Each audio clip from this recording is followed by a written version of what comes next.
Boas-vindas a esta nossa nova análise. Hoje a gente vai mergulhar de cabeça em um estudo médico fresquinho da Mayo Clinic Proceedings que, olha, tá literalmente reescrevendo as regras do envelhecimento saudável. O que os dados revelam aqui vira de ponta cabeça tudo aquilo que a gente achava que sabia sobre o corpo humano e sobre os treinos de força. Vamos lá? Para começar, vamos fazer uma pergunta bem fundamental. Afinal, o que realmente mantém as pessoas vivas por mais tempo à medida que envelhecem? Qual seria o maior preditor físico da longevidade? A ciência vem quebrando a cabeça com isso há décadas, né? Sempre buscando aquele indicador clínico perfeito, aquele sinal verde que aponte para uma vida longa, saudável e cheia de autonomia. Tradicionalmente, a medicina sempre apontou para os mesmos suspeitos de sempre. A aptidão aeróbica, a flexibilidade e aquela força muscular básica, tipo a força de preensão manual. Sabe, o aperto de mão? Esses sempre foram considerados os sinais vitais definitivos para uma vida longa. E, bom, faz todo o sentido. Um coração forte e músculos capazes de segurar peso são o pacote básico do bem-estar. Mas, e aqui é que a coisa fica interessante, os dados mais recentes mostram que essa história é bem mais complexa do que isso. Acontece que os pesquisadores identificaram um campeão absoluto e totalmente inesperado nessa arena da longevidade, a potência muscular. Na física pura e simples, potência é o produto da força multiplicado pela velocidade. Ou seja, não é só ter a capacidade de mover uma pedra super pesada, mas sim a capacidade de mover essa pedra de forma rápida. É a habilidade de gerar um movimento veloz e vigoroso e não apenas aguentar uma carga pesada de um jeito lentão. A grande sacada, a diferença crucial, está exatamente aí. Força é a pura tensão muscular que a gente mede em quilos. Pensa num trator bem lento puxando uma carga absurdamente pesada. Isso é força. A potência, por outro lado, traz para o jogo esse elemento crítico que é a velocidade, medida em watts. É como se fosse um carro esportivo dando aquela arrancada violenta. E, incrivelmente, essa simples adição da variável velocidade muda o jogo por completo e transforma o nosso entendimento sobre a saúde a longo prazo. Bom, para tirar a prova real e descobrir qual dessas métricas realmente importa mais no dia a dia, os cientistas colocaram a força e a potência frente a frente no ringue. Esse estudo gigantesco e super respeitado da Mayo Clinic Proceedings, conduzido em 2025, criou um verdadeiro teste de sobrevivência. Eles usaram uma quantidade impressionante de dados, colocando essas duas medidas da função muscular sob os holofotes para ver quem levava melhor. E os dados para isso vieram do estudo de coorte Clinimax. O que dá um peso científico fenomenal para essa pesquisa é que eles envolveram quase 4.000 pessoas. 3.889 indivíduos no Brasil, para ser exato, com idades ali entre 46 e 75 anos. E toda essa população foi acompanhada muito de perto por um período médio de quase 11 anos. O objetivo? Registrar desfechos de mortalidade natural e entender, na prática, o que de fato protegeu o corpo ao longo de uma década inteira. A metodologia que eles usaram é o que torna tudo isso refutável. Os médicos avaliaram essas duas métricas com um cuidado absurdo durante a mesma visita clínica.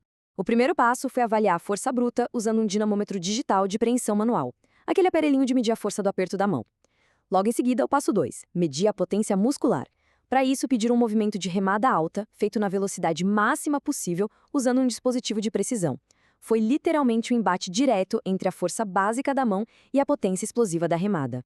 E os resultados, nossa, eles revelam uma diferença de proporções quase inacreditáveis. Os homens que estavam no grupo com os menores níveis de potência muscular enfrentaram um risco quase 6 vezes maior de mortalidade por todas as causas. A gente está falando de uma razão de risco de 5,88. Isso simplesmente esmaga, ofusca completamente o risco associado só à baixa força pura, que marcou ali uma razão de apenas 1,62. O impacto não é um detalhezinho sutil, ele é gigantesco. E para quem acha que isso é exclusividade masculina, nada disso. O fenômeno se mantém com a mesma agressividade ou até de forma mais acentuada para as mulheres.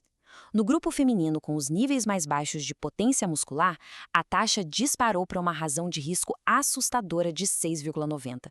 De novo, a falta dessa potência explosiva provou ser um preditor de sobrevivência drasticamente superior à simples falta de força, que ficou no modesto 1,71. Juntando todas essas evidências, não tem como fugir. Os dados provam de forma conclusiva que avaliar a potência muscular dá pra gente uma capacidade infinitamente melhor de prever e classificar o risco de mortalidade. A potência absolutamente domina e eclipsa os testes de força tradicionais. Ela não é só um extra no condicionamento físico, ela é o verdadeiro indicador da resiliência de uma pessoa ao longo de toda a vida. Essa diferença técnica é tão, mas tão vital, que a comunidade médica até usa uma palavra específica para não ter confusão. A gente ouve falar muito de sarcopenia, que é basicamente a perda de massa física do músculo, a quantidade de músculo em si. Mas o termo crucial aqui é a dinapenia, que engloba a perda da força e da potência muscular ligada à idade. Porque, no fim das contas, ter músculos enormes não serve para muita coisa se não existir a capacidade elétrica e nervosa para mover esses músculos rapidamente. Mas por que será que a velocidade ganha da força pura no nosso dia a dia? É só prestar atenção nas ações mais vitais da nossa rotina. Vencer a gravidade exige velocidade de resposta e uma execução rápida. Subir um lance de escada sem dar aquela travada, levantar de uma poltrona mais funda, tentar recuperar o equilíbrio num escorregão, ou até mesmo aquele reflexo rápido para pegar algo que está caindo da mesa. Tudo isso é puramente potência. É a nossa capacidade biológica de recrutar as fibras de contração rápida numa fração de segundo, bem na hora do aperto. Diante desse verdadeiro tsunami de evidências, os autores do estudo foram super diretos. Eles não deixam a menor sombra de dúvida ao afirmar que avaliar e treinar a potência muscular tem uma relevância clínica e prática imensa. Basicamente, eles estão dizendo que o mundo todo precisa recalibrar as diretrizes globais de saúde. Ignorar a medição de quão rápido o músculo consegue operar é simplesmente perder a maior e mais crítica janela de oportunidade que a gente tem na medicina preventiva moderna. E é exatamente aí que a gente entra num novo paradigma, o treinamento de resistência baseado em velocidade. O que esses dados estão sugerindo é que a gente precisa mudar o foco dos treinos de quem está envelhecendo. Focar em fazer a fase concêntrica do exercício, aquele momento exato de contrair o músculo para levantar o peso, o mais rápido possível, usando cargas seguras e moderadas, pode trazer muito mais benefícios para a sobrevivência do que aquela prática tradicional de puxar um peso pesado de forma super lenta. Para fechar a nossa análise de hoje, esse estudo deixa no ar uma provocação incrível para toda a indústria do condicionamento físico e da saúde. Pensa bem, se a velocidade e a capacidade de gerar potência explosiva são as verdadeiras chaves não só para viver, mas para sobreviver aos desafios físicos do envelhecimento, será que não chegou a hora exata da gente repensar completamente a velocidade com que se faz exercício no mundo? Afinal de contas, na grande corrida da vida, a rapidez com que o corpo consegue reagir talvez seja, no final da história, o detalhe que mais importa. Fica aí a reflexão.